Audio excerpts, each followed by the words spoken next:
அஸ்ஸலாமு அலைக்கும். கானாங்கத்தை மீனை மஞ்சத்தூள், மிளகாய்த்தூள், உப்பு போட்டு ஃப்ரை பண்ணி எடுத்துக்கலாம். வெங்காயம், பச்சை மிளகா, தேங்காய், தக்காளி, மல்லி, கருவேப்பிலை கட் பண்ணி எடுத்துக்கலாம். லெமன் சைஸ் புளியை கரைச்சிக்கலாம். நம்ம கட் பண்ணி வச்சுருக்கிறது எல்லாத்தையும் ஒரு பவுலில் ஆட் பண்ணிக்கலாம்.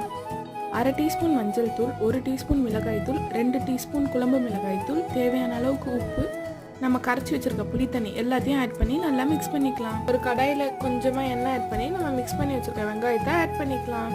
10 நிமிஷம் மூடி போட்டு வேக வச்சதுக்கப்புறம் அந்த வெங்காயத்தில் பாதியை தனியாக பிளேட்டில் எடுத்து வச்சுக்கலாம். கடாயில் உள்ள வெங்காயத்தில் நம்ம ஃப்ரை பண்ணி வச்சுருக்க மீனை ஆட் பண்ணிக்கலாம்.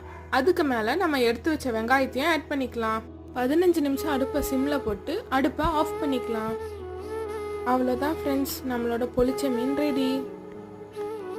இந்த மாதிரி ஒரு தடவை மீனை ட்ரை பண்ணி பாருங்கள். இதுக்கு சைட் டிஷ்ஷே தேவையில்லை. தேங்க்ஸ் ஃபார் வாட்சிங்.